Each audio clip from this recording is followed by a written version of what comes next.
আসসালামু আলাইকুম প্রিয় শিক্ষার্থীরা, আশা করি তোমরা সবাই ভালো আছো, সুস্থ আছো এবং নিরাপদে আছো। আমি ইমরান মাহমুদুল শিফা, টেকনিক ইজি এডুকেশনের পক্ষ থেকে তোমাদের সবাইকে সাদর আমন্ত্রণ জানাচ্ছি আজকের আরও একটি নতুন ক্লাসে। আজকে আমরা বরিশাল বোর্ড 2025 সালে এসেছে এমন একটি প্রশ্ন থেকে আমরা মূলত কলাম ম্যাচিং যে অংশটি থাকে সেটা আমরা আলোচনা করব। কমপ্লিট সেন্টেন্স, এখানে তিনটি কলাম আছে, column A, column B, column C. এখান থেকে আমরা অর্থপূর্ণ 5টি সেন্টেন্স তৈরি করব। ঠিক আছে, চলো আমরা সাবজেক্টের জায়গায় যারা বসছে তাদের একটু দেখে নিই। দ্য মুন, চাঁদটি, তাই আমরা চাঁদ, শি মানে একটা শি বলতে মনকেই বোঝানো হয়। দ্য সান, এটা হচ্ছে হলো সূর্যকে বোঝাচ্ছে, টু ইলুমিনেট দ্য আর্থ পৃথিবীকে আলোকিত করতে। দ্য মুনস মানে হচ্ছে চাঁদের কোনো কিছু বোঝাচ্ছে। দ্য মুন রিফ্লেক্ট, হ্যাঁ দ্য মুন রিফ্লেক্ট মূলত চাঁদ প্রতিফলিত করে। হ্যাজ অ্যান অ্যাপিল মানে চাহিদা রয়েছে। হ্যাজ নো লাইট কোনো আলো নেই। লাইট ডিপেন্ডস মানে হচ্ছে আলো নির্ভর করে। পুটস ফোর্থ আচ্ছা যাই হোক। আর এরপরে হচ্ছে on the gift of the sun, on the gift of the sun offer, ওইখানে হচ্ছে on the gift of the sun বলতে হচ্ছে সূর্যের উপহার হিসেবে। অফার ওন নিজস্ব।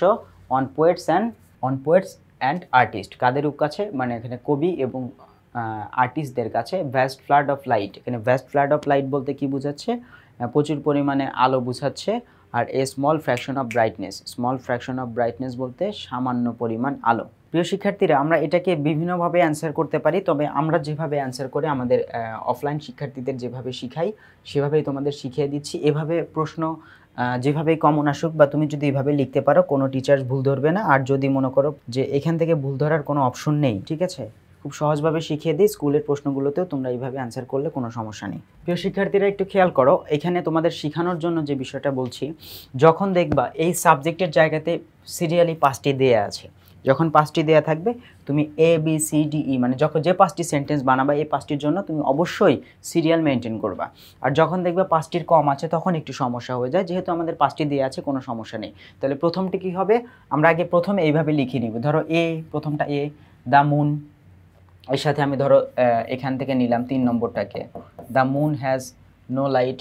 তারপর নিলাম 2 নম্বরটাকে, 2 নম্বরটাকে নিলে কি অফার অন, কি নেই, তার নিজস্ব কোনো আলো নেই। তাহলে এখানে আমাদের অ্যান্সারটা আসবে কি, the moon has no light of her own, চাঁদের কোনো নিজস্ব আলো নেই। এই যে এখানে প্রথম সেন্টেন্সটা আমার হয়ে গেছে, ঠিক আছে। এখান থেকে আমরা প্রথমটাকে পেলাম। দ্বিতীয়টা কি হবে, দ্বিতীয়টাতে কি বলছে, শি, শি তার কি রয়েছে, শি। আমরা এরপরটাকে বি নম্বরটাকে নিলাম, তারপরে হচ্ছে আমরা এখান থেকে শিকে নেওয়ার পরে এখানে হয়তো 2 নম্বরকে নিলাম, মানে যেটা মিলানো যায়। দেখো তো আমরা এভাবে নিতে পারি না। She has an appeal on poets and artist, তার কি রয়েছে, চাহিদা রয়েছে, বা তার উপরে একটা চাহিদা রয়েছে। কাদের, পোয়েটসের উপরে, পোয়েটস এবং আর্টিস্টদের, মানে পোয়েটস এবং আর্টিস্ট যারা আছে তারা চাঁদকে খুব বেশি পছন্দ করে। হ্যাঁ, তার চাহিদা রয়েছে কাদের কাছে, অবশ্যই আমরা এখানে দেখতে পাচ্ছি কাদের কাছে, মানে কবি এবং শিল্পী যারা তাদের কাছে মূলত তার একটা চাহিদা রয়েছে, তাই না। তারপরে এই অংশটুকু আমরা 2 নম্বর সমাধান করলাম। এখন এই অংশ লেখার পরে এর পরবর্তীতে আমরা যদি একটু খেয়াল করি, এটা হচ্ছে আমাদের 2 নম্বর। এরপরে আমরা 3 নম্বরে যখন যাব, 3 নম্বরে কি দেখতে পাচ্ছি, সি নম্বরটা যখন লিখব, এই দুইটা লিখার পরে আমরা যখন সি নম্বরটাকে লিখব, প্রিয় শিক্ষার্থীরা আমরা দুইটা লিখেছি। এরপরে যখন আমরা সি নম্বরকে লিখব, সি কে কি লেখা যায়, সি নম্বরের সাথে দ্য সান,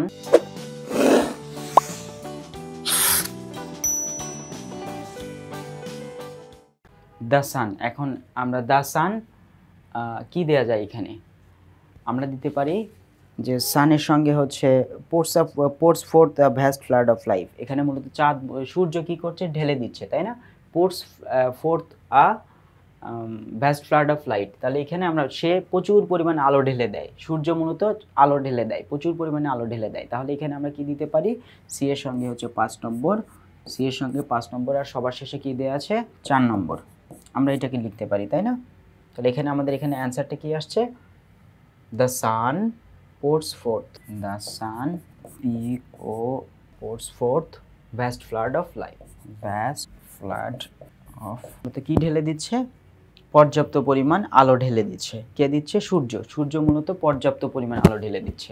এখন এইখানে আমার 3টা শেষ, যখন আমি দেখলাম আমার 3টা শেষ হয়ে গেছে, তারপরে বাকি থাকলো আমার কয়টি, বাকি থাকলো হচ্ছে 2টি। To illuminate the earth, to illuminate the earth পৃথিবীকে আলোকিত করতে, পৃথিবীকে আলোকিত করতে আমরা এখানে কি দিব, এরপরে আসবে হচ্ছে ডি নম্বর। তাহলে আমাদের প্রশ্ন আসা হচ্ছে ডি নম্বর, তারপরে হচ্ছে পৃথিবীকে আলোকিত করতে, এই অংশটুকু ফ্রেজ।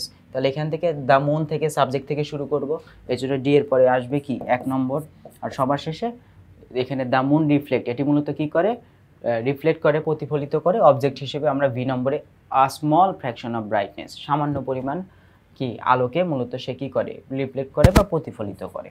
তাহলে এখান থেকে আমরা এই অংশটুকু লিখতে পারি। তাহলে এখানে আমাদের অ্যান্সার কি আসবে, দ্য সান, দুঃখিত, টু ইলিউমিনেট দ্য আর্থ, অ্যান্সারটা এরকম আসবে, to illuminate, ILLUMINAT, to illuminate the earth. এখান থেকে দ্য সান নাকি the moon, the moon reflect, the moon এটি মূলত কি করে, দ্য মুন রিফ্লেক্ট বলতে হচ্ছে এটি মূলত প্রতিফলিত করে, ফ্র্যাকশন, স্মল ফ্র্যাকশন, ঠিক আছে। তাহলে এখান থেকে আমরা টোটাল 4টি পেলাম না। তাহলে the moon has no light of her own, তার নিজস্ব কোনো আলো নেই। She has an appeal on poets and artist, তার প্রতি একটা কি রয়েছে, কবি এবং শিল্পীদের একটা চাহিদা রয়েছে। The sun ports fourth first flood of light, তাহলে সূর্য মূলত প্রচুর পরিমাণে আলো ঢেলে দেয়। আর টু ইলিউমিনেট দ্য আর্থ, পৃথিবীকে আলোকিত করতে, দ্য মুন রিফ্লেক্ট, চাঁদ মূলত কি করে, প্রতিফলিত করে, স্মল ফ্র্যাকশন অফ ব্রাইটনেস, আলোর কিছু অংশটা প্রতিফলিত করে। আর তাহলে এখন বাকি থাকলো কোনটুকু, আমরা এখান থেকে যদি একটু খেয়াল করি, দ্য মুনস এই সূর্যের কি লাইট, দ্য মুনস লাইট, সূর্যের আলো depend on the gift of the sun, that means E number, তারপরে এখানে হচ্ছে 4 নম্বর, তাই না, এর সঙ্গে 4, ওইখানে 1, তাহলে এখানে আমাদের অ্যান্সারটা আসবে, the moons light depends on, নির্ভর করে, কিসের উপর নির্ভর করে, দ্য সান, সূর্যের উপহারের উপরে।